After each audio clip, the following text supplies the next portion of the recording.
اعوذ باللہ من الشیطان الرجیم بسم اللہ الرحمن الرحیم الحمد للہ رب العالمین والصلاة والسلام علی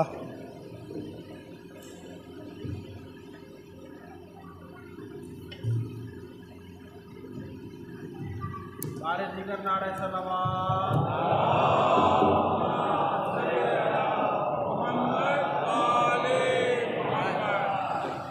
وآلہ طیبین الطاہرین المعصومین المظلومین ولعنۃ اللہ علی اعدائہم اجمعین من الآن الی قیام یوم الدین اما بعد فقد قال اللہ تعالی فی محکم کتابہ المبین وہو اصدق القائلین وقولہ الحق بسم اللہ الرحمن الرحیم وجعلناہم ائمۃ یہدون بامرنا اوحینا علیہم فعل الخیرات وإقام الصلاة وإيتاء الزکاة وكانوا لنا عابدین صلوات بجی محمد وآلہ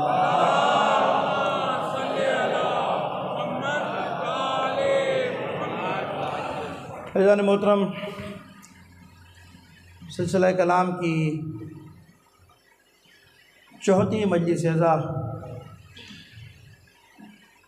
پروردگار عالم اس آیت کے اندر ارشاد فرما رہا ہے کہ وجعلناہم ائمہ، ہم نے انہیں امام بنایا، یہ ہمارے حکم سے لوگوں کی ہدایت کرتے ہیں، لوگوں کی رہنمائی کرتے ہیں،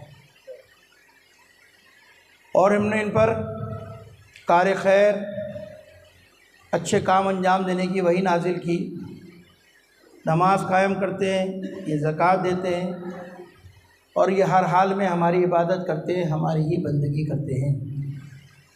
اس آیت کی ذیل میں کچھ مطالب میں نے گزشتہ 3 روز میں آپ کے سامنے بیان کیے کہ پروردگار عالم نے امامت کو انسان کی ہدایت کے لیے، انسان کی رہنمائی کے لیے بھیجا ہے۔ امامت کا فریضہ ہے، امامت کی ذمہ داری ہے۔ اگر آپ قرآن کی آیات اور روایات کی طرف رجوع کریں گے تو ان کی تعبیر سے جو ہمارے سامنے بات آتی ہے، اللہ نے انسان کی ہدایت کے لیے، انسان کی رہنمائی کے لیے 3 جن کو ہدایت کے لیے بھیجا، جن کو انسان کی ہدایت کے لیے معین کیا، ان کو 3 منصبوں پر فائز کیا، 3 منصب دیے ان کو۔ ایک منصب نبوت، ایک منصب رسالت، ایک منصب امامت۔ یعنی قرآنی آیات اور روایت کی تعبیرات کی طرف جب آپ جائیں گے تو وہاں سے اندازہ ہوتا ہے کہ 3 یہ منصب ہیں جن کو بھیجا پروردگار عالم نے ہماری ہدایت کے لیے، رہنمائی کے لیے، ان کو 3 منصب دیے گئے۔ نبی کا کام کیا ہے؟ منصب نبوت کیا ہے؟ نبی کی ذمہ داری کیا ہے؟ نبی کا کام کیا ہے؟ نبی وہ ہوتا ہے کہ جس پر وحی الہی کا نزول ہو۔ نبی وہ ہوتا ہے جس پر وحی الہی کا نزول ہو، اور اگر لوگ پوچھنا چاہیں کہ اللہ کے اس پیغام میں اللہ نے کیا نبی کی رہنمائی کی ہے، نبی کو کیا پیغام دیا ہے، اگر لوگ پوچھیں تو نبی کو اختیار ہے، انہیں بتا سکتا ہے۔ لیکن نبی کی ذمہ داری نہیں ہے کہ جو پیغام نازل ہوا اسے لوگوں تک پہنچانا، یہ نبی کی ذمہ داری نہیں ہے، بلکہ نبی کی ذمہ داری کیا ہے؟ جو پیغام آیا، نازل ہوا، اس پر عمل کرے، اس پیغام پر آگے بڑھے۔ لوگ اگر پوچھیں تو بتا سکتا ہے، لیکن اس سے ایک بڑا زینہ ہے وہ رسالت کا۔ رسالت کا مقام کیا ہے؟ مقام رسالت کیا ہے؟ نبوت کے بعد مقام رسالت ہے، اس کی ذمہ داری ہے ابلاغ وحی۔ نبی کی ذمہ داری ہے کہ جو بھی وحی کے ذریعے پیغام دیا گیا ہے اسے لوگوں تک پہنچانا، یہ رسول کی ذمہ داری ہے، یہ رسول کا فریضہ ہے، نبی کی ذمہ داری نہیں ہے۔ رسالت کا فریضہ کیا ہے؟ کہ جو بھی پیغام اللہ نے بھیجا وحی کے ذریعے، رسالت کو، رسول کو، اسے لوگوں تک پہنچائے۔ اسی لیے آپ سنتے رہتے ہیں، آیت مشہور آیا بلغ ہے یا نہیں ہے؟ یا ایھا رسول بلغ ما انزل الیک من ربک، اے رسول وہ پیغام جو آپ کے پروردگار کی طرف سے آپ پر نازل کیا گیا، آپ پر بھیجا گیا، آپ کو مطلع کیا گیا، اس پیغام کو لوگوں تک پہنچا دو۔ نبی کا کام کیا ہے؟ وحی الہی پہ جو آیا پیغام اس پر عمل کرے، پوچھیں لوگ تو بتا دیں۔ رسالت کا کام ہے کہ لوگ پوچھیں نہ پوچھیں، رسول کی ذمہ داری ہے کہ جو بھی اللہ کا پیغام آیا اسے لوگوں تک پہنچانا ہے، یہ رسول کی ذمہ داری ہے۔ آیت میں نے آپ کے سامنے عرض کر دی، بیان کر دی، ایک بار صلوات بھیجیے محمد وآل محمد پر، اس کی آواز صحیح ہے۔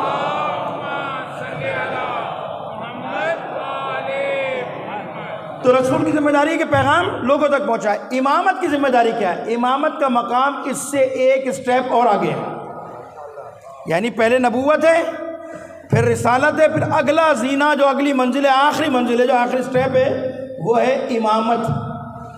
مقام امامت کیا ہے؟ مقام امامت یعنی امام، پیشوا، رہبر، رہنما، قائد۔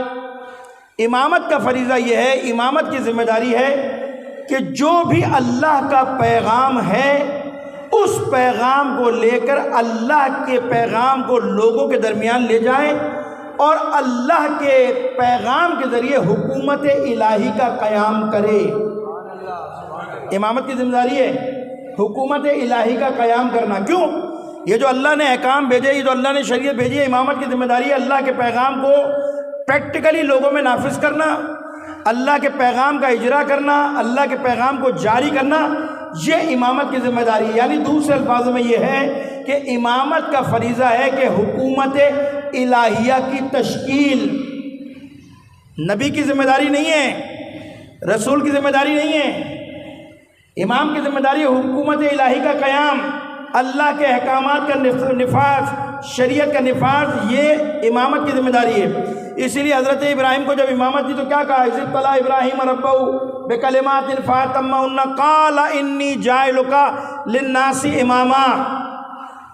معصوم فرماتے ہیں اللہ نے نبی بنانے عبد بنانے سے پہلے نبی بنانے سے پہلے عبد بنایا، پھر رسول بنانے سے پہلے نبی بنایا، خلیل بنانے سے پہلے رسول بنایا، اور امام بنانے سے پہلے خلیل بنایا، بعد میں منصب امامت دیا۔ قرآن یہاں یہ کہہ رہا ہے اذ ابتلی ابراہیم ربہ بکلمات فاتمہن قال انی جاعلک للناس اماما۔ ہم نے جب ابراہیم کو آزمائشوں میں، مصیبتوں میں، امتحانات سے گزارا، اور جب وہ امتحانات میں کامیاب ہو گئے، جب جس عہدہ برا ہو گئے ساری چیزوں سے، تو پھر ہم نے جب ابراہیم میں یہ صلاحیت دیکھی کہ یہ لوگوں کی امامت کر سکتا ہے، رہبری کر سکتا ہے، تو آخری منصب جو جناب ابراہیم کو دیا، کیا دیا؟ قال انی جاعلک للناس اماما۔ اس امتحان سے گزرنے کے بعد ابراہیم اب تم میں یہ صلاحیت پیدا ہو گئی ہے کہ تم لوگوں کی امامت کرو۔ تو منصب امامت آگے، منصب امامت اور آگے۔ یعنی میں خلاصہ کروں اپنی بات کا، منصب رسالت میں امامت میں فرق کیا ہے؟ منصب رسالت اسے کہتے ہیں، یعنی منصب رسالت یہ ہے کہ رسول کا کام ہے راستہ دکھانا، امامت کا کام ہے منزل تک پہنچانا۔ فرق ہے دونوں۔ رسول کا کام راستہ دکھانا، ہدایت کرنا، راستہ دکھانا۔ امامت کا کام کیا ہے؟ منزل تک پہنچانا، حکومت الہیہ کا قیام۔ اسی لیے آپ دیکھ لیے جناب ابراہیم کو امامت بھی ملی، رسالت بھی ملی۔ خود پیغمبر ختمی مرتبہ حضرت محمد مصطفیٰ صلی اللہ علیہ وسلم،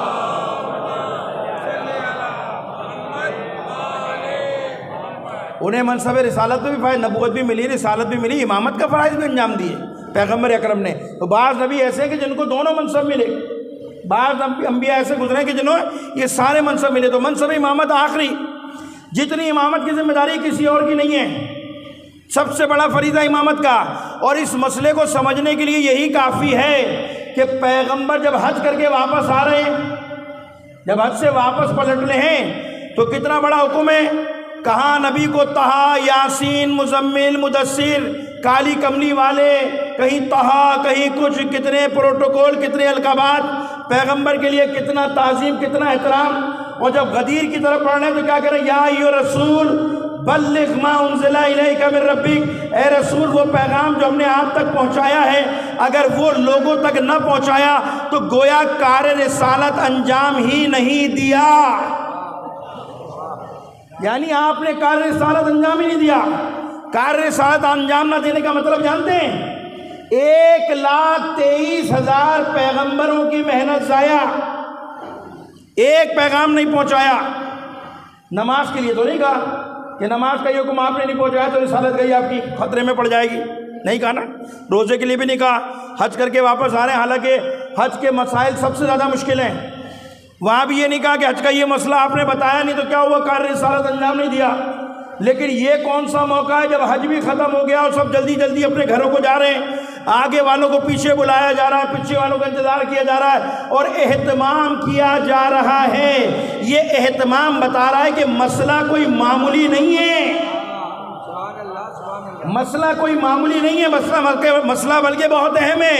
اور وہ جگہ منتخب کی کہ نہ سایہ ہے نہ درخت ہے، کچھ نہیں ہے. تاریخ نے لکھا کہ دھوپ کا یہ عالم تھا، گرمی کا یہ عالم تھا کہ صحابہ نے امامے کے پٹکے کھولے ہوئے تھے، ایک سرا سر پر تھا، ایک پیر کے نیچے تھا. اتنی تپتی دھوپ میں کیا کیا پیغمبر نے پہلے اپنے کام کی گواہی لی اور اپنی تصدیق کرائی کہ دیکھو مجھے اللہ نے نبی بنا کر بھیجا تھا، میں نے اپنی زحمتیں اٹھائی، جو میں نے ذمہ داریاں دی تھی اللہ نے مجھے، کیا وہ میں نے پوری کی نہیں کی؟ کیا توحید میں نے تم تک نہیں پہنچائی؟ منصب رسالت کا فریضہ میں نے ادا کیا نہیں کیا؟ اور آخر میں نتیجہ پیغمبر نے دیا کہ دیکھو ان قریب میں تمہارے درمیان سے چلا جاؤں گا. یہ تو میں خطبے کا خلاصہ کر رہا ہوں، غدیر کے خطبے کے 2-4 جملے پڑھ رہا ہوں، ورنہ آپ یقین کیجئے تاریخ پڑھیے. 23 سالہ دور میں پیغمبر نے اپنے پوری 23 سالہ دور میں پورے اتنا طولانی خطبہ نہیں دیا جتنا طولانی خطبہ پیغمبر نے غدیر میں دیا ہے. نہیں دیا 23 سالہ دور میں. یہ تو بڑا خطبہ بکھرا ہوا ہے، تاریخ میں بہت سارے لوگوں نے جمع بھی کیا ہے. طولانی خطبہ ہے، بڑی گفتگو ہے. میں تو خلاصہ کہہ رہا ہوں کہ سب سے اقرار لیا، عہد لیا، اور پھر یہ بھی کہا کہ دیکھو کیا میں تم سے تمہارے نفس سے زیادہ تم پر حق تصرف نہیں رکھتا. پورے مجمع نے کھڑے ہو کر کہا ہاں ہم نے کیا، آپ نے حق ادا کیا، آپ ہم سے زیادہ ہم پہ حق تصرف رکھتے ہیں. یہ ساری چیزیں لینے کے بعد تاریخ نے لکھا کہ ناگاہ اچانک جو پیغمبر نے زمین پر نگاہ دوڑائی، مجمع پر نگاہ ڈالی اور مولا کائنات کو اشارہ کر کے اپنے پاس بلایا. سنتے رہتے، میں تو اشارہ کرتا جا رہا ہوں. اور جب قریب آئے تو ان کو اپنے ہاتھوں پہ بلند کر کیا کہا؟ من کنت مولا و فہذا علی مولا. اور جیسے یہ جملہ کہا فوراً جبرائیل آیت لے کر آ گئے، الیوم اکملت لکم دینکم اتممت علیکم نعمتی ورضیت لکم الاسلام دینا. یہاں علی کی ولایت کا اعلان ہوا، وہاں خدا نے دین کی تکمیل کا، نعمتوں کے تمام ہونے کا اور دین اسلام کے پسند ہونے کا اعلان کیا. یعنی پروردگار نے بتا دیا کہ اگر دین اسلام میں کوئی محکم، مضبوط اور بنیادی اساسی چیز ہے تو وہ منصب امامت اور ولایت ہے.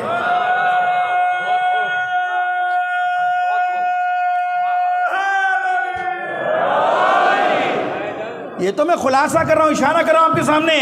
یعنی غدیر صرف اس کا نام نہیں ہے کہ 18 ذی الحج کو اپنی مسجدوں میں میلاد کر لو، لوگوں کو مٹھائیاں کھلاؤ، کھلانا چاہیے. آج تو بھی سوشل میڈیا کا دور ہے، نکال کے کلپ بھیج دیا، مولانا کہہ رہے ہیں بھائی یہ میرا کہنے کا مطلب نہیں ہے میں علی کے نام پر کھلاؤ پلاؤ، شیرنیاں بانٹو، ایک دوسرے گھر میں دعوت دینے جاؤ، ایک دوسرے کو دعوت دلاؤ، گھر میں دعوت دو، مبارکباد دے رہو. شیعوں کی سب سے بڑی عید ہے، تشیعوں کی سب سے بڑی عید کیا ہے؟ غدیر. اور اس کو زندہ رکھنا آپ کی میری ذمہ داری ہے. لیکن غدیر کا مقصد کیا ہے؟ غدیر کا مقصد صرف یہ تھوڑی ہے کہ آپ مسجد میں میلاد کریں، بچوں کو پیغام دیا کرو، سکھاؤ بچوں کو. یہ جو غدیر میں علی کی ولایت کا اعلان ہوا، یعنی در حقیقت کیا تھا؟ پیغمبر نے نظام دیا ہے، دنیا کو بتایا کہ اگر میرے جانے کے بعد اس نظام اسلام کا کوئی والی اور وارث ہوگا تو وہ یہ علی ابن ابی طالب ہوگا.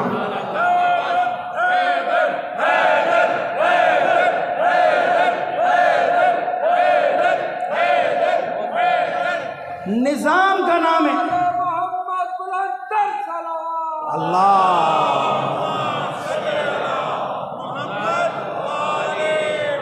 نظام کا نام ہے، سسٹم کا نام ہے امامت اور ولایت. اللہ نے لاوارث تھوڑی چھوڑا ہے، اللہ نے لاوارث تھوڑی چھوڑا ہے عزیزو. اللہ نے نظام دیا ہے زندگی گزارنے کے لیے. یہی تو بنیادی ہمارا اختلاف ہے. اب میں اس طرف نہیں جانا چاہتا، یہ خود ایک موضوع ہے، لیکن بنیادی اساسی مسئلہ کیا ہے ہمارے دوسروں کے درمیان؟ ہمارا عقیدہ نظریہ ہے کہ پیغمبر کے بعد علی ابن ابی طالب اللہ کا ولی بھی ہے اور خلیفہ بلا فصل بھی ہے.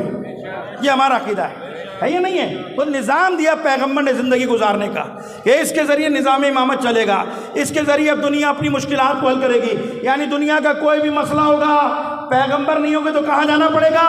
علی کے دروازے پر جانا پڑے گا۔ اس لیے ہم کہتے ہیں پیغمبر کے بعد اگر علم الہی کا، پیغمبر کے علم کا کوئی والی و وارث ہے تو وہ علی ابن ابی طالب ہے۔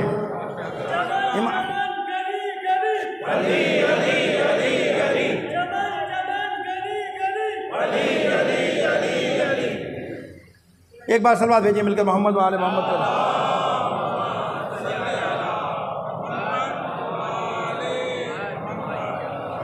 تو ایزان محترم یہ امامت ہے۔ اگر یہ اعلان نہیں ہو نا، میں نے کہا نا کہ 1,24,000 23,000 پیغمبر کی زحمت ختم ہو جائے گی۔ آدم کی محنت ہکارا، نوح کی محنت ہکارا، ابراہیم کی محنت ہکارا، موسیٰ کی محنت ہکارت، عیسیٰ کی محنت ہکارت۔ کیوں؟ یہ ایک پیغام ایسا ہے، اس کا مطلب یہ ہے کہ یہ پیغام بہت اہم تھا۔ اور وہ پیغام کیا تھا؟ امامت کا تعارف، ولایت کا تعارف، اور بتا دیا کہ پورے دین کی عمارت اگر کسی چیز پر کھڑی ہے تو وہ امامت اور ولایت پر کھڑی ہے۔ یہ اساسی چیز ہے، بنیادی چیز۔ صلوات بھیجیے محمد وآل محمد پر۔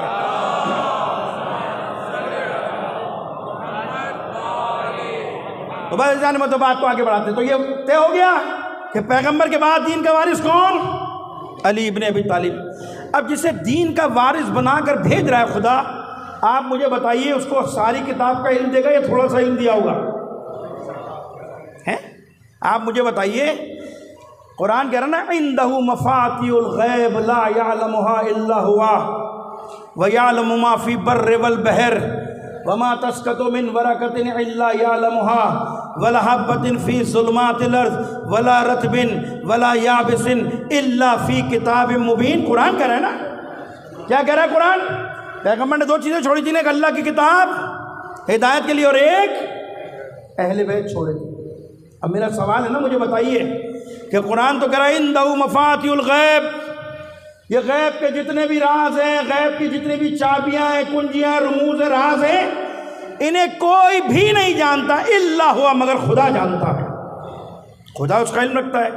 یعلم ما فی بر والبحر، جو کچھ خشکی اور تری کے درمیان ہے اللہ اس سے آگاہ ہے، اللہ اس کا جاننے والا ہے۔ کتنا علم رکھتا ہے؟ وما تسقط من ورقۃ الا یعلمها۔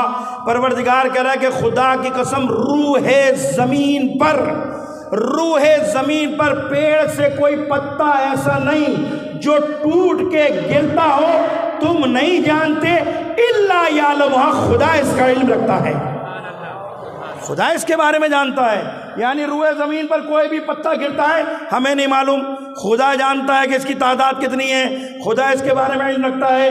ولا حبۃ فی ظلمات الارض، زمین کی گہرائیوں میں آپ بیج ڈال دیتے ہیں، نہیں معلوم گل گیا، سڑ گیا، نشو نما پا رہا ہے، ختم ہو گیا، کیا ہوا؟ پروردگار کہہ رہا میں اس کے بارے میں جانتا ہوں۔ ولا رطب ولا یابس الا فی کتاب مبین، دنیا کا کوئی خشک و تر ایسا نہیں جو میں نے اس کتاب مبین میں بیان نہ کیا ہو۔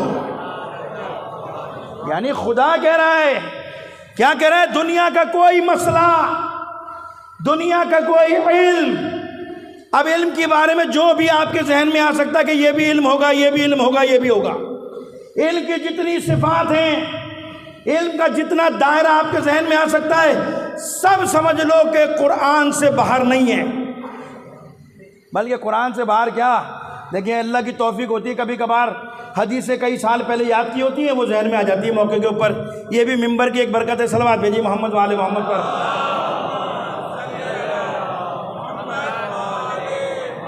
واقعی ممبر کی ایک عطا ہے، خدا کا ایک خاص لطف ہے کہ بعض چیزیں ممبر پر ایسی آ جاتی ہیں نا، یہ جو میں نے بات کی نا کہ کوئی چیز باہر نہیں ہے، میں نے چھٹے امام کی حدیث پڑھی ہے اس پر کہ چھٹے امام صلوات بھیجیے محمد وآل محمد، حدیث فرماتے ہیں، امام ارشاد فرماتے ہیں، یہ لوگ بعض لوگ جو کہتے ہیں نا کہ کاش خدا قرآن میں یہ بھی ذکر کر دیتا، کاش قرآن میں خدا یہ بھی بیان کر دیتا، یہ مسئلہ بھی کہہ دیتا۔ امام کہتے ہیں خدا کی قسم وہ مسئلہ قرآن میں موجود ہے لیکن تم اس کا علم نہیں رکھتے، وہ چیز قرآن میں موجود ہے، ہم اس کا علم نہیں رکھتے، کیونکہ قرآن کی گہرائیوں کو تو اہل بیت کے علاوہ کوئی جان نہیں سکتا۔ تو قرآن کا دعویٰ دنیا کا جو بھی علم ہے، کائنات کا کوئی بھی ایسا مسئلہ ہے، وہ سب ہم نے کہاں رکھ دیا؟ قرآن میں بیان کر دیا۔ اب کوئی علم، کوئی مسئلہ ایسا نہیں جو قرآن سے باہر ہو۔ اب پھر سوال آپ کے سامنے رکھتا ہوں، مجھے بتائیے، پوری کائنات کا علم اللہ نے قرآن میں رکھ دیا، جسے قرآن کا وارث بنا کر بھیجا، اسے تھوڑا سا علم دیا تھا یا پوری کتاب کا علم دیا تھا؟ یہ سوال ہے نا۔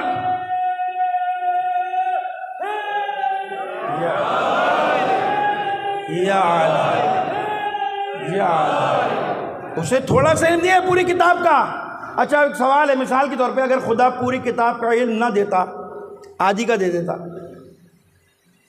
اور کوئی مسئلے پہ ہم عمل نہ کر پاتے، تو یہ نقص جو پیدا ہوتا، جو خلا پیدا ہوتا، آپ مجھے بتائیے، تو یہ شکوہ انسان خدا سے کرتا، نبی سے کرتا، کس سے کرتا؟ سوال ہے نا۔ اگر مثال کے طور پہ پوری کائنات، پوری کتاب کا علم نبی کو، علی کو نہ دیتے خدا، نبی کو نہ دیتا خدا، تھوڑا سا علم دے دیتا، تو نتیجہ کیا نکلتا؟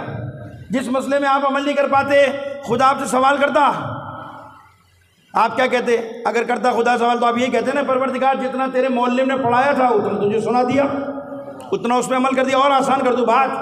آپ گھر میں بچوں کی تعلیم کے لیے کوئی ٹیچر رکھ لیں، ہیں بچے کے 10 سبجیکٹ ہوں، اور جس کو ٹیوٹر کو آپ رکھ رہے ہیں، پڑھانے والے کو آپ رکھ رہے ہیں، وہ 5 سبجیکٹ پہ مہارت رکھتا ہو، ٹھیک ہے، 5 سبجیکٹ آپ کے بچوں کو پڑھائے، اور بچہ امتحان دینے کے لیے جائے، امتحان میں 5 سبجیکٹ میں پاس ہو جائے، 5 میں فیل ہو جائے، تو آپ ٹیچر سے پوچھ سکتے ہیں، بچے سے پوچھ سکتے ہیں کہ بھائی 5 میں فیل ہو گیا، 5 میں پاس ہو گیا، تو وہ آپ سے پلٹ کر ہی کہے گا بھائی مجھے 5 ہی کے بارے میں معلومات تھی، جو میں نے پڑھایا تھا اس میں پاس ہو گیا، جس کے بارے میں نہیں جانتا تھا اس میں فیل ہو گیا۔ تو قصور کس کا ہے؟ قصور اس کا ہے کہ جس نے ٹیچر کو رکھا ہے، جس نے استاد کو رکھا ہے۔ یہ سوال اس پر ہوتا ہے کہ سبجیکٹ 10 دے رکھا، 5 والا، 5 کا علم والا، اگر 10 کے علم والا رکھتا تو بچہ سارے پرچوں میں پاس ہوتا، بچہ سارے پرچوں میں پاس ہوتا، لیکن رکھا ہی آپ نے ایسا کہ جس کے پاس آدھی کتابوں کا علم تھا، آدھی کا نہیں تھا۔ تو یہ طے ہو گیا، جسے قرآن کا وارث بنا کر بھیجا اسے پوری کتاب کا علم دیا۔ اسی لیے سورہ میں، سورہ یاسین میں پروردگار نے کہا کل شیء احصیناہ فی امام مبین، یہاں کا پوری کائنات کا علم ہم نے کتاب مبین میں رکھا۔ سورہ یاسین میں کہہ رہا ہے ہم نے پوری کائنات کا علم امام مبین کے سینے میں محفوظ کر دیا۔ سلوات بھیجیے محمد و آل محمد پر۔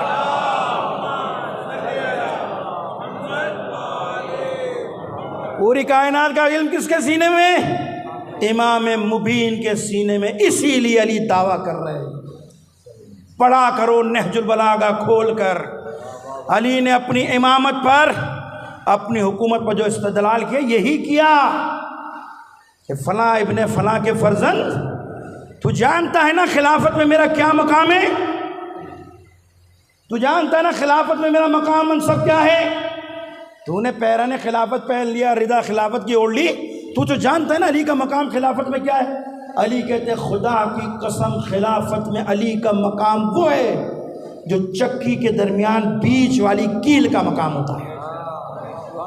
علی یہ نہیں کہا کہ میں چکی کا دستہ ہوں کہ جس کو پکڑ کے گھمایا جاتا ہے، جس کو پکڑ کر گھمایا جاتا ہے۔ آپ کے آج کے بچوں کو تو چکی پتہ بھی نہیں ہے بھی یہ نہیں ان کو پتہ ہے چکی ہوتی کیا ہے۔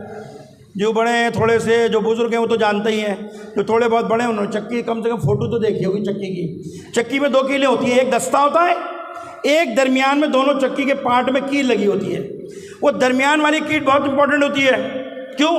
اس لیے کہ اگر وہ بیچ والی کیل نکل جائے، دستے کو اگر آپ پکڑ کے گھمائیں گے تو دستہ اپنے محور کے گرد گھوم نہیں سکتا، کبھی یہاں گرے گی چکی، کبھی یہاں گرے گا، کبھی وہاں کبھی وہاں۔ علی اپنا استدلال کر رہے ہیں، سنو خلافت میں میرا مقام وہی ہے کہ جو چکی کے درمیان کیل کا مقام ہوتا ہے۔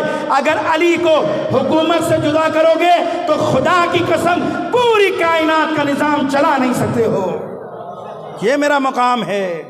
اور اگر میری علمی بات کرتے ہو، اگر تم یہ بات کرتے ہو کہ علم میں اور فکر میں علی کوتا ہے، کمزور ہے، تو سنو میرا مقام علمی یہ ہے کہ کسی طائر میں اتنی طاقت نہیں کہ وہ علی تک پرواز کر سکے.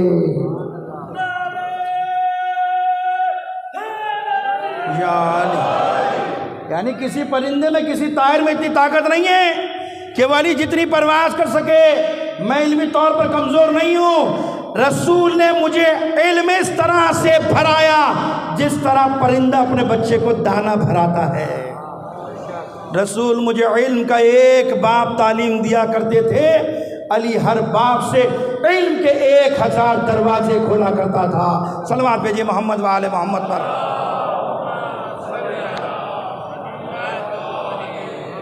فیضان محترم جو امام ہے اللہ نے اسے علم دیا ہے. امامت کا کسی سے مقابلہ نہیں علم کا. میں نے کل اشارہ کیا تھا, کل بات آ جائے گی تو اور اشارہ آپ کے سامنے واضح کر دوں گا. امامت کا مقابلہ کسی سے نہیں ہے. کائنات کے اندر خدا کی قسم میں نے کہا نا ان یکون عالم الناس, امام وہ ہوتا ہے جو لوگوں میں سب سے زیادہ علم رکھنے والا ہو. میں نے ایک روایت پڑھی اور روایت ہے امام محمد باقر علیہ الصلوۃ والسلام صلی اللہ علیہ وسلم.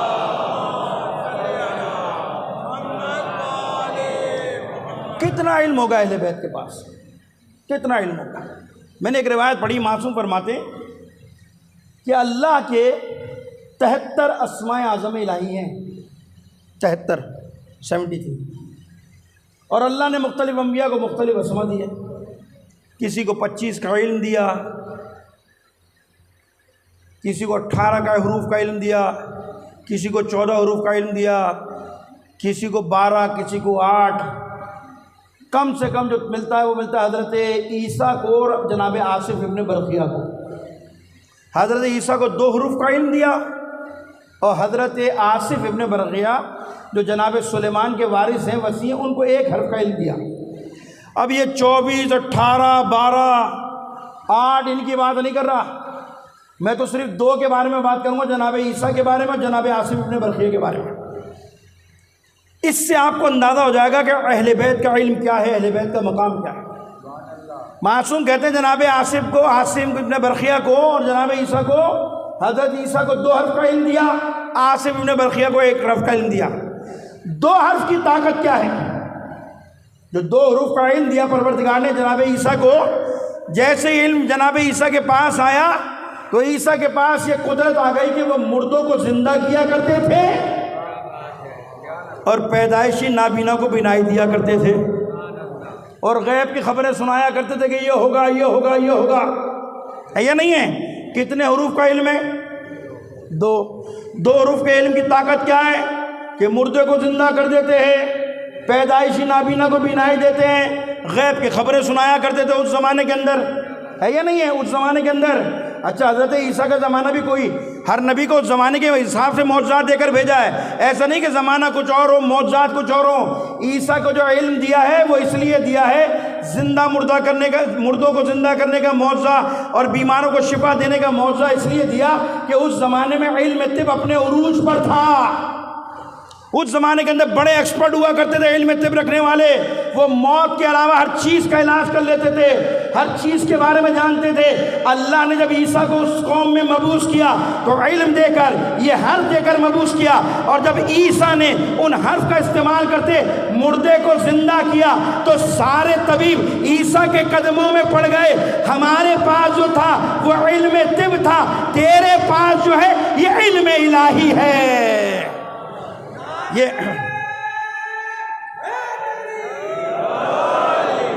کتنے حروف کا علم؟ 2 حروف کا علم. مردے زندہ ہو رہے ہیں, نابینا کو بینائی مل رہی ہے نا. آصف ابن برقیہ کے پاس کتنے حروف کا علم تھا؟ 1 حرف کا علم. 1 حرف کے علم کی طاقت کتنی ہے؟ جب جناب سلیمان نے کہا بھائی تخت کون لائے گا, ہے نا, کتنے دن لگے تخت لانے میں؟ 1 ہفتہ, 2 دن, 10 گھنٹے, 12 گھنٹے نہیں. لکھا ہے کہ ادھر جناب سلیمان نے کہا, آصف ابن برقیہ کھڑے ہوئے اور نے کہا اگر آپ مجھے اجازت دیں میں لے آؤں چشمِ زدن میں. کہاں شہر سبا, کہاں حضرت سلیمان کا محل. ہے یا نہیں ہے؟ کتنے حروف کا علم ہے؟ 1 حرف کا علم ہے. روایت کہتی ہے, لکھا ہے کہ جیسے انہوں نے اجازت دی ہے چشم زدن میں شہر سبا سے تخت بلقیس اٹھا، حضرت سلیمان کے پاس پیش کر دیا۔ کتنی دیر میں؟ ادھر پلک جھپکی نہیں تھی، اس حرف کے، اس اللہ کی طاقت کو، اس حرف کو استعمال کرتے ہوئے میلوں کا سفر طے کر کے چشم زدن میں تخت بلقیس کو سلیمان کے پاس پیش کر دیا۔ اب سمجھ میں آ گیا ان حروف کی طاقت کیا ہے۔ عیسیٰ کے پاس 2 حرف تھے، مردہ زندہ کرتے تھے، نابینا کو بینائی دیتے تھے، غیب کی خبریں سناتے تھے۔ جس کے پاس 1 حرف کا علم تھا وہ تخت کو میلوں سے چشم زدن میں بلا لیتا تھا۔ امام کہتے ہیں خدا کی قسم، اللہ کے 73 اسماء اعظم الہی ہیں، 72 کا علم خدا نے ہمیں دیا ہے، 1 کا علم خدا نے اپنے پاس رکھا ہے۔ ہمارے پاس ہے 72 کا علم، ہمیں اللہ نے 72 حروف کا علم دیا ہے۔ اب آپ مجھے بتائیے ایمانداری سے، جس کے پاس 2 حرف کا علم تھا اس کا یہ کمال تھا، اس کے یہ معجزات تھے، تو جس کے پاس 72 کا علم ہوگا اس کے پاس کون سا معجزہ نہیں ہوگا؟ اس کے پاس کون سی طاقت نہیں ہوگی؟ اہل بیت کوئی معمولی شخصیت نہیں ہے، اہل بیت مظہر الہی ہیں۔ اللہ نے اہل بیت کو یہ مقام دیا، اور عزیز تو کوئی اعتراض بھی نہیں کرتا۔ مشکل یہ ہے کہ کیا کیا باتیں کروں آپ سے میں، مشکل یہ ہے کہ اہل بیت کے فضائل بیان کر تو غلو کر رہے ہیں بھیا ہیں۔ ابھی میں آپ کے سامنے حدیث پڑھوں، وہ واقعہ پڑھوں کہ علی نے مردے کو ٹھوکر ماری، قبرستان میں زندہ ہو گیا، تو فوراً ایک مفتی کا فتویٰ آیا کہ دیکھو غلو کر رہے ہیں، مردے کو زندہ، یہ تو خدا کے ہاتھ میں۔ اچھا علی مردہ زندہ کرتا تو کوئی فتویٰ نہیں آتا، عیسیٰ مردے کو زندہ کرتا کہتے معجزہ ہو گیا ہے نا۔ عیسیٰ اگر مردے کو زندہ کر دے تو نبی معجزہ ہو سکتا ہے۔ عیسیٰ اگر نابینا کی آنکھ پر ہاتھ پھیرے تو کوئی اعتراض نہیں کر سکتا، بھائی نبی ہے، اس نے ہاتھ لگایا تو شفا مل گئی۔ تو میں یہی تو کہتا ہوں الگ عقل کے اندھو، اہل بیت کو معرفت کی آنکھوں سے دیکھو، اپنی آنکھوں سے نہ دیکھو۔ جب تم اپنی بینائی سے دیکھتے ہو تو تم نبی کو بھی اپنا جیسا کہتے ہو، جب علی کو دیکھو گے تو کیا کہو گے؟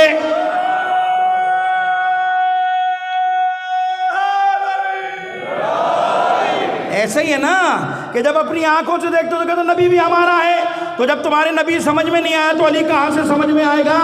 عیسیٰ مردہ زندہ کرے تو فتویٰ نہیں آتا، علی زندہ کرے تو اعتراضات ہوتے ہیں۔ عیسیٰ مردے کی آنکھ پر ہاتھ رکھے اور معجزے سے بینائی آ جائے تو اعتراض نہیں کرتے، لیکن اگر کوئی ملک، پرندہ ملک بیمار ہو اور اپنے پر کو حسین کے جھولے سے مس کرے، اسے شفا مل جائے تو کہتے ہو ہماری سمجھ میں نہیں آتا۔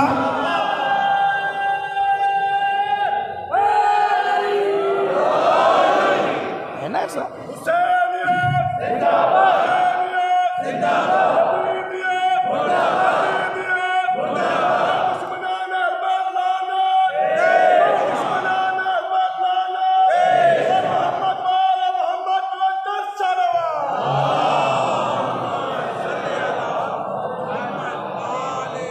ایسا ہی ہے نا۔ اگر جبرائیل، اگر کوئی ملک آ کر جو ہے وہ حضرت امام حسین کے جھولے سے پر مس کرے اسے شفا مل جائے تو آپ کو سمجھ میں نہیں آتی بات ہے۔ موسیٰ اگر اپنا عصا پھینکے اور وہ اجزا بن کے سارے سانپوں کو نکل جائے، بھائی موسیٰ اللہ کے کلیم اللہ ہیں، ہو سکتا ہے ایسا معجزہ ہو سکتا ہے، نبی ہیں۔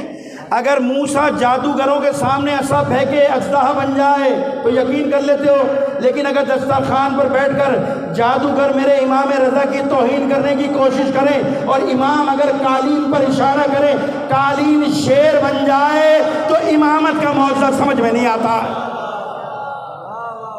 عزیزو یہ علم امامت ہے، یہ اللہ نے اہل بیت کو علم عطا کیا ہے۔ کائنات کا کوئی ایسا مسئلہ نہیں ہے کہ جو اللہ نے اہل بیت کو نہ بتایا ہو۔ صلوات بھیجیے محمد و آل محمد پر۔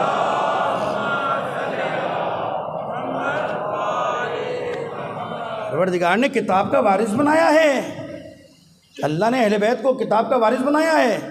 یہ جو آیت میں نے آپ کے سامنے پڑھی جس میں کہا کل شیء احصیناہ فی امام مبین، اس کی جب صحابہ بیٹھے تھے، جب یہ آیت پڑھی پیغمبر نے تو بعض صحابہ نے سوال کیا یا رسول اللہ امام مبین سے مراد کیا ہے؟ سوال کیا یا رسول اللہ امام مبین سے مراد کیا ہے؟ کیا اس سے مراد توریت ہے؟ کہا نہیں۔ کیا اس سے مراد انجیل ہے؟ یہ بھی نہیں ہے۔ کیا زبور ہے؟ یہ بھی نہیں ہے۔ اچھا قرآن مجید ہے؟ یہ بھی نہیں ہے۔ پلٹ کر کہتے ہیں یا رسول اللہ نہ اس سے مراد قرآن ہے، نہ تو انجیل ہے، نہ توریت ہے، نہ زبور ہے، نہ قرآن مجید ہے، تو بالآخر اس سے مراد کیا ہے؟ امام مبین کون ہے؟ امام مبین سے مراد کیا ہے؟ ابھی یہ گفتگو چل رہی تھی مجمع میں، ابھی یہ بات ہو رہی تھی کہ امام مبین سے مراد کیا ہے، اچانک مسجد کا دروازہ کھلا، علی ابن ابی طالب داخل ہوئے۔ مسجد کا دروازہ کھلا، علی داخل ہوئے، اور رسول بآواز بلند کہتے ہیں آواز دے کر کے سنو، اگر کوئی امام مبین کو دیکھنا چاہتا ہے تو دیکھو وہ سامنے امام مبین آ رہا ہے۔ اللہ نے پوری کائنات کا علم علی ابن ابی طالب کے سینے میں محفوظ کر دیا ہے۔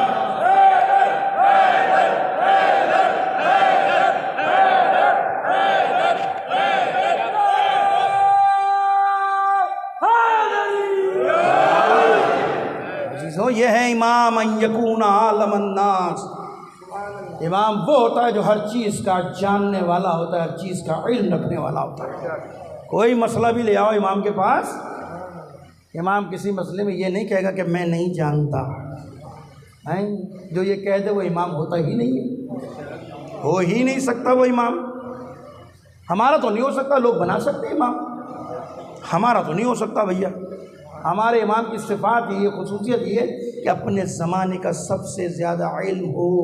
وہ آپ دیکھتے رہتے ہیں نا، بڑے بڑے لوگوں کے فلسفے آتے رہتے، بعض اوقات ہماری نظر سے بھی ویڈیو آ رہی ہوتی ہیں، دنیا کی غیب کی خبریں دے رہے ہوتے ہیں اور چاول آٹے کے لیے بوٹی کا پتہ نہیں ہوتا ہے نا۔ وہ سنتے رہتے، بڑے بڑے بنتی ہے، ویڈیو بن رہی ہوتی ہے، ان سے پوچھا جاتا ہے بھائی فلاں کیا، وہ پوری اتنی کہانی سناتے، داستان سناتے، وہ پوچھتے اس کے نیچے ہے، وہ پھر نکال کے دیکھا، وہ کہتا ہے پلٹ کے تمہیں نیچے بوٹی تو نظر نہیں آ رہی، کائنات کے بارے میں بتا رہے ہو۔ تو یہی ہوگا جب جاہلوں کے دروازے پہ جاؤ گے۔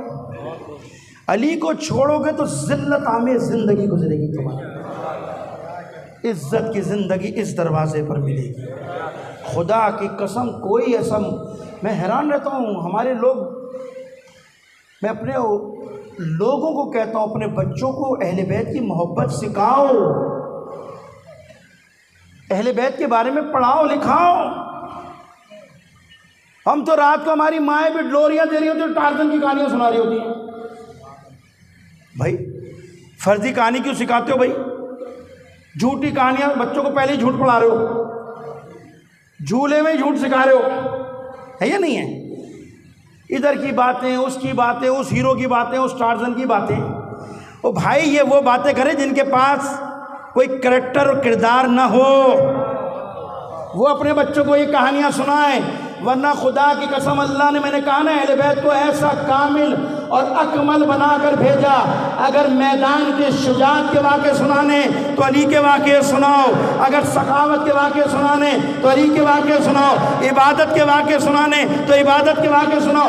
کوئی پہلو ایسا نہیں ہے کہ جس میں اہل بیت کہیں آپ کو کمزور نظر آتے ہوں۔ اپنے بچوں کو خیبر سناؤ، خندق سناؤ، علی کے واقعات سناؤ، ادھر کی باتیں ادھر کی باتیں۔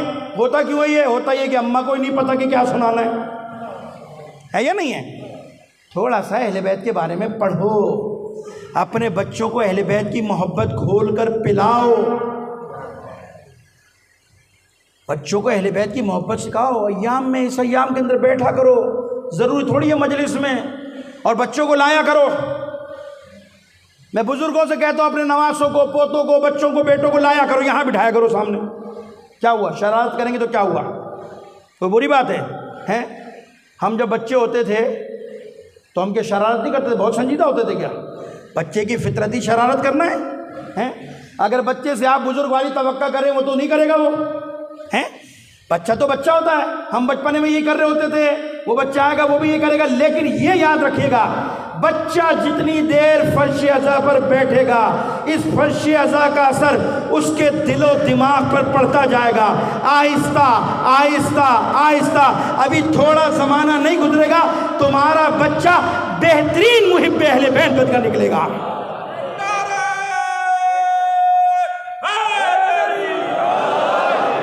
لایا کرو اپنے بچوں کو مجلسوں میں، جن کے پاس وسائل لے جایا کرو حرم امام حسین، حرم امیر المومنین، بچوں کو جا کر ذریعوں سے مس کیا کرو، زیارات کرایا کرو۔ کیوں؟ ان زیارات کے بھی اپنے اثرات ہوتے ہیں، اثرات ہیں اہل بیت کی ذریعے کے، اہل بیت کے قبور کے۔ یہی تو بچے کے اندر جب ڈیولپ ہوگا تو معاشرے کے اندر ایک بہترین فرد پیدا ہوگا، ایک بہترین محب اہل بیت، عاشق حسین پیدا ہوگا۔ تو بس عزیزو ختم کر دیا میں نے اپنی بات کو، اہل بیت کے دروازے پہ بچوں کو لاؤ، ان کو اہل بیت کے قصے سنایا کرو۔ اہل بیت کی ذات کامل اور اکمل ذات ہے، ان میں کوئی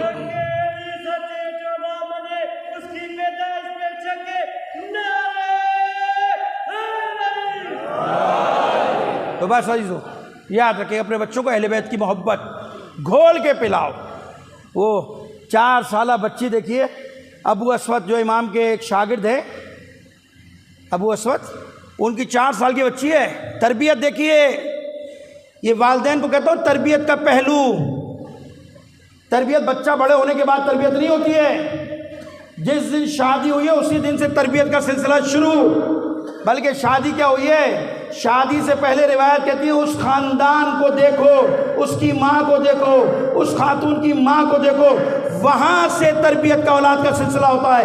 اسی لیے آپ دیکھ لیجئے امیر المومنین نے سیدہ کی شہادت کے بعد کیا کہا تھا اپنے بھائی کو کہ ایسا خاندان تلاش کرو عقیل، ایسا خاندان شجاع ہو کہ جس کے بطن سے ایسا بچہ شجاع پیدا ہو جو کربلا میں میرے حسین کا دفاع کر سکے۔ تو یہ تو تربیت وہاں سے شروع ہوتی ہے یہ نہیں ہے؟ اپنی اولاد کی تربیت کرو اس انداز میں، گھر بساؤ۔ دیکھیے وہ 4 سالہ بچی ہے، کیسی تربیت ہے بچپن میں ہی، 4 سالہ بچی ہے اور علی کا چاہنے والا، علی کا محب ہے ابو اسود۔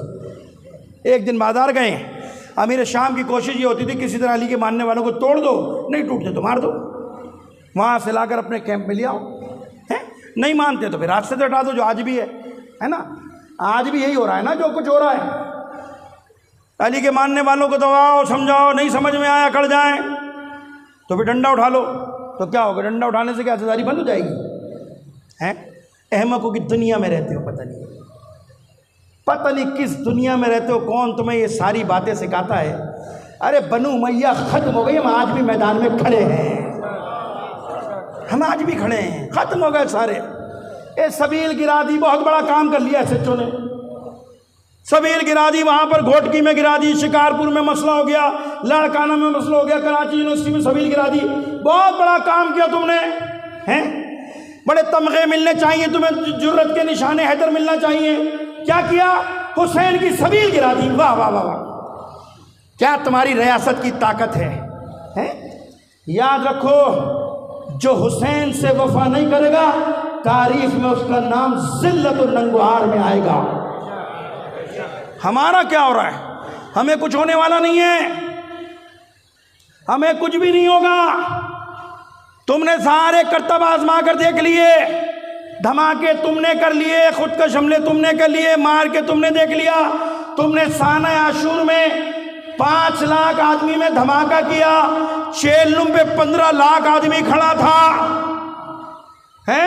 وہ تم نے دیکھا، دنیا کے میڈیا نے دکھایا، سانہ عاشور کا دھماکہ ہوا، عزادار تو دھماکے سے گرے لیکن خدا کی قسم کوئی علم اسباط جوانوں نے گرنے نہیں دیا۔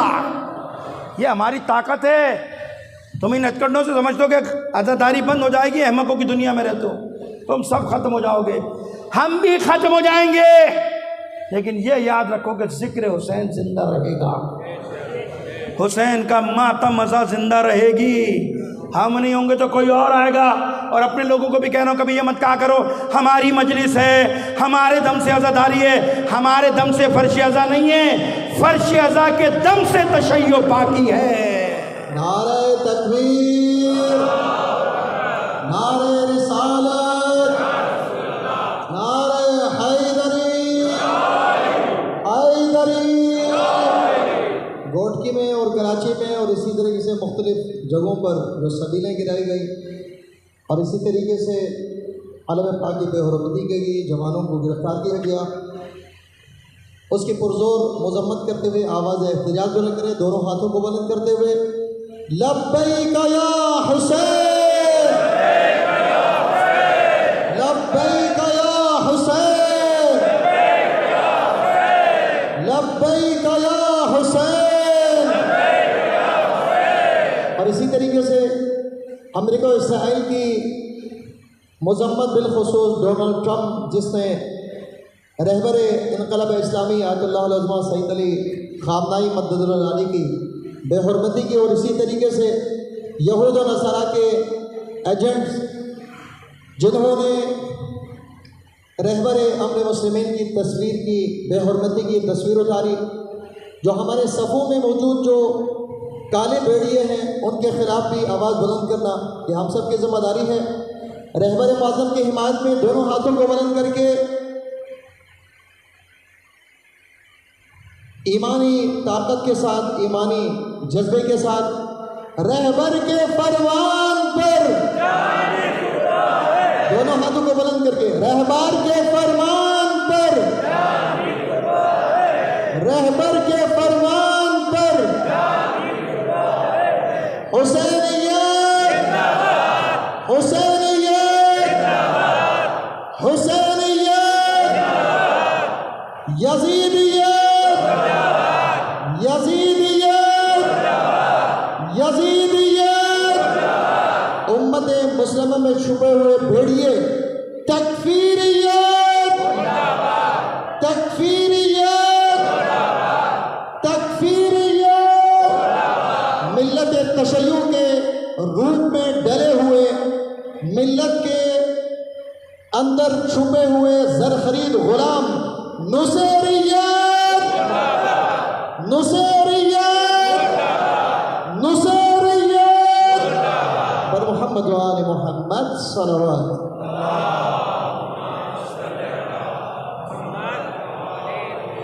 بھائی وہ تو ختم کر دیا میں نے اپنی بات کو، پیغام آپ تک ویسے بھی پہنچ گیا سوشل میڈیا کے ذریعے، پیغام دے دیا۔ آج بات ہوئی تھی میری وزیر اعلیٰ سے بھی بات ہوئی ہے، وہاں بھی بات ہوئی ہے، دو کے لوگوں سے بھی بات ہوئی ہے، مسلسل رابطے میں ہیں۔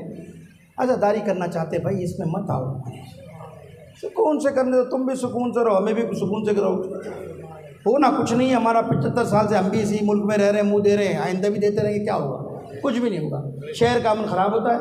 میں پھر کہتا ہوں وزیر اعلیٰ سے میں نے پیغام دیا، ان کے لوگوں کے وزراء کے فون آئے تھے میرے پاس، ان کو میں نے پیغام دیا اور حکام کو بھی پیغام دیا کہ ہم چاہتے ہیں کہ جو بات ہوتی ہے اس پر عمل درآمد کرو۔ ہم چاہتے ہیں تعاون کے بدلے میں، تعاون نہیں کرو گے تو ماحول خراب ہوگا اور کچھ نہیں ہوگا۔ مجلسیں جیسی جس ٹائم پہ ہوتی ہیں ہوتی رہیں گی، ان کی فکر نہیں کریں، ان معاملات کو ہم خود ہی دیکھ لیں گے، میں منہ دینا آتا ہے۔ صلوات بھیجیے محمد والے محمد پر۔ بھائی محترم سے ابو اسود کا واقعہ بیان کر رہا تھا، آپ کے سامنے ختم کر دیا میں نے اپنی بات کو۔ کون تھے؟ مولا کائنات کا چاہنے والا امیر شام کی کوشش کسی طرح اپنی طرف لے آئے، اسے لے آئے۔ ایک دن وہاں سے تحفہ بھیجا کھجوروں کا ابو اسود کی طرف امیر شام نے، یہ میری طرف لے جاؤ تاکہ دل نرم ہو، ہوتے نا تحفے بھیجے جاتے ہیں کہ تاکہ ہماری طرف مائل ہو جائیں، تو ایسے انہوں نے بھی کام کیا۔ ابو اسود کے گھر کا آئے، تکل باب کیا، بیٹی باہر نکلی، کہا بیٹا ابو اسود ہے؟ کہا نہیں بابا تو باہر گئے۔ اچھا آئے تو ان کو پیغام دینا، یہ کھجوریں امیر شام کی طرف سے لے لی بچی۔ اب بچی ہے 4 سال کی بچی، کیا ہوتی ہے؟ اس نے کھجور کا ٹکڑا کھولا، خوشبو کھجور کی، اب وہاں سے آئی اس کی طرف سے، کتنی قیمتی ہوگی۔ بچی نے 2-3 کھجوریں کھا لی، بڑی لذیذ تھی، کھا گئی۔ تھوڑی دیر بعد ابو اسود آ گئے۔ ابو اسود آتی ہے، بچی بھاگ کے جاتی ہے، دوڑتی ہے بھاگ کے اور کہتی ہے کہ بابا کچھ لوگ آئے تھے میری شام کی طرف، یہ کھجوروں کا ٹوکرا لائے تھے تیرے لیے۔ اچھا، اور فوراً بچی کہتی ہے بابا یہ کھجوریں بڑی لذیذ اور مزیدار ہیں، ایسے کھجور میں نے کبھی بھی نہیں کھائی۔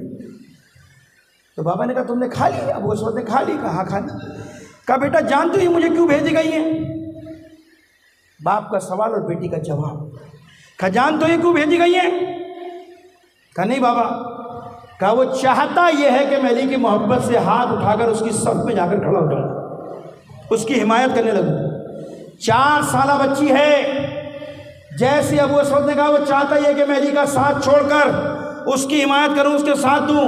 4 سالہ بچی نے جیسے یہ جملہ سنا، اپنے حلق میں انگلی ڈال کر قے کر دی، اور ایک جملہ کہا، بابا مجھے ہر اس نوالے سے دشمنی ہے، نفرت ہے کہ جو مجھے علی کی محبت سے دور کر دے۔ کب؟ یہ جب رزق حلال نوالا حلال اولاد کی پیٹ میں جائے گا۔ جب اولاد کی تربیت کرو گے تو پھر کیا ہوگا؟ بچے علی کے محب بنیں گے، علی کے چاہنے والے بنیں گے۔ اسی لیے آپ دیکھ لو عزیزو، اس پورے بلاد اسلامی میں حسین کے ساتھ دینے والے کتنے لوگ ہیں؟ کتنے لوگ ہیں، ہے نا؟ مسلمانوں سے خالی تو نہیں تھا، نہ مدینہ تھا، نہ کوفہ تھا، نہ مکہ تھا۔ اتنی بڑی سلطنتوں کی باتیں ہوتی ہیں، حسین کے ساتھ کتنے تھے؟ فخر کر رہے ہیں حسین کربلا میں، فخر کہ ایسے اصحاب نہ میرے نانا کو ملے، ایسے اصحاب نہ میرے بابا کو ملے، نہ میرے بھائی حسن کو ملے، جیسے اصحاب حسین ابن علی کو ملے۔ حسین کہتے خبردار میرے اصحاب سے مقایسہ نہ کرنا، کسی کے پاس ایسے اصحاب نہیں تھے جیسے وفادار میرے، جان قربان کر دی۔ روایات کہتی ہیں جو حسین کربلا کے نزدیک بڑھ رہے تھے، سرزمین کربلا قریب ہوتی جا رہی تھی، روایت کہتی ہے حسین کے اور حسین کے اصحاب کے چہرے روشن اور نورانی ہوتے جا رہے تھے، اپنی وعدگاہ کی طرف بڑھ رہے۔ راستے میں جب ہر کا ٹکراؤ ہوا، سامنا ہوا ہر کا، تو روک دیا حسین کو، خبردار حسین اس سے آگے نہ جانا ہے، اور لگام میں ہاتھ ڈال دیا، حسین کی زلجھنے کی لگام میں ہاتھ ڈال دیا، خبردار فرزند رسول اس سے آگے۔ حسین کا مخالف نہیں تھا، مجبوری تھی، نوکری تھی۔ کس بات سے اندازہ ہوتا ہے؟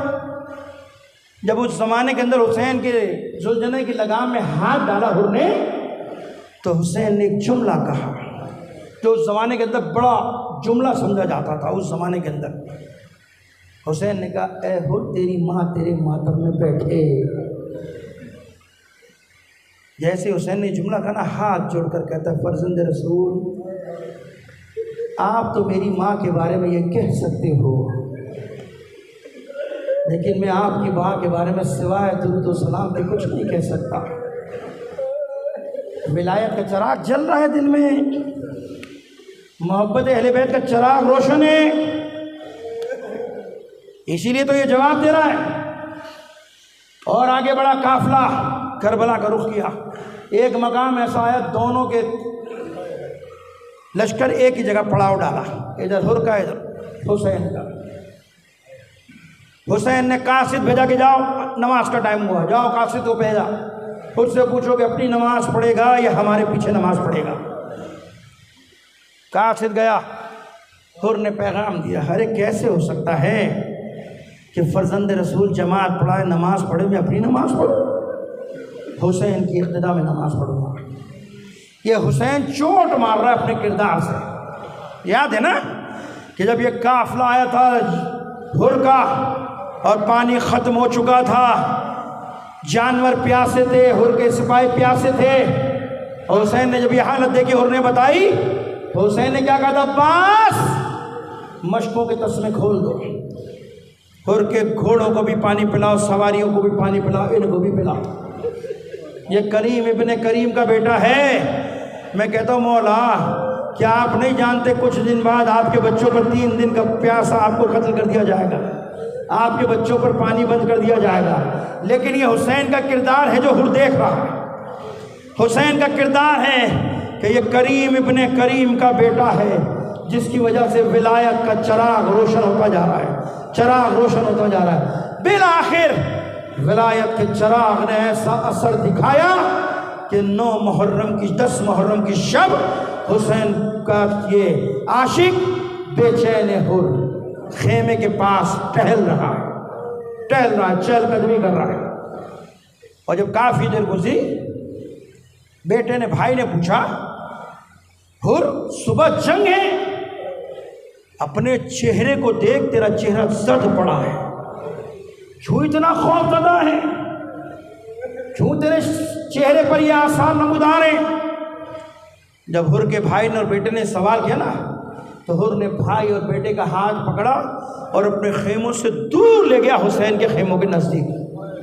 تو اب سنو، اب جو بیٹے اور بھائی نے غور سے سنا تو حسین کے بچوں کی پیاسوں کی آواز آ رہی، العطش العطش العطش، پیاس مارے ڈالتی ہے، پیاس مارے ڈالتی ہے۔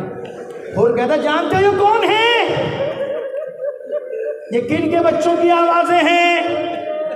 یہ کن کے بچے جو پیاس سے بلک رہے ہیں، پیاس سے العطش کی صدائیں دے رہے ہیں؟ جانتے ہو یہ نبی کے نواسے پوتے اور نبی کے بچے اور حسین کے بچے ہیں۔ بھائی کیا تم یہ سمجھتے ہو کہ حسین کے بچوں کے ساتھ، حسین کے ساتھ جنگ کر کر روز قیامت رسول کو منہ دکھا سکتے ہو؟